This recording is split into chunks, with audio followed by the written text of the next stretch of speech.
am coming to you from the greenhouse here on this lovely day in February in Kentucky. What am I doing in the greenhouse in February in Kentucky? We're in here starting peas today, so let's get to it. When talking about starting peas, the first step is your container. So I like to start my peas off in bigger containers because when you start them off in these smaller plugs, they grow really quickly and they get tangled very easily. And once they get tangled like that, it's almost impossible to get them separated to then put them in the ground.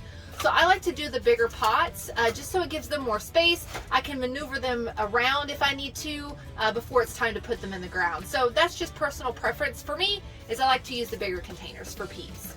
For soil, what I like to use is I like to use a little bit of compost and then a seed starting mix. So what I'll actually do is just put a little bit of compost in the bottom part of this container, and then I'll fill the rest of it up with the seed starting mix.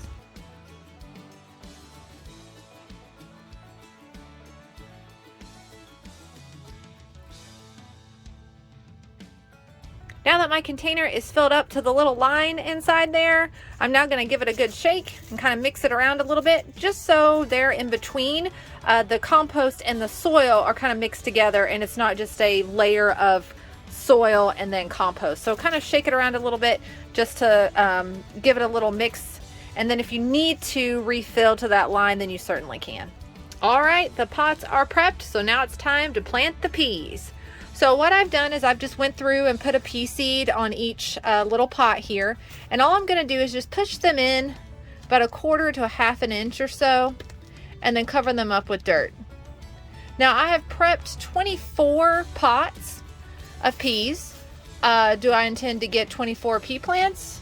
I hope so, but I always plant more than what I need just in case all the seeds don't germinate. I learned that a long time ago, to make sure to plant more than what you think you'll need. And if you end up with extra plants, you can always give them away or even sell them to make a little extra cash on the side. All right, next step, watering. So when I'm first watering seed babies, I like to just water them from the top initially very carefully so you don't move your seed around. And then with them being in these trays, the water will actually seep through into the tray and then they'll self-water. I'll come and check on them every day or so just to make sure that they're, not dry.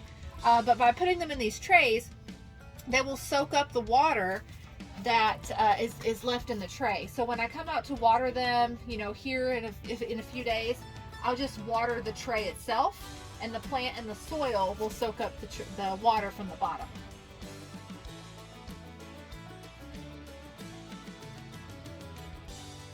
And that's how you start peas.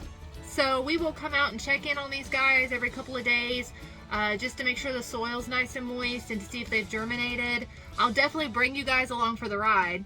And if you want to stay tuned and be in the loop on what's happening here at the Thomas House, be sure to like this video and subscribe and follow. Until next time, guys, bye!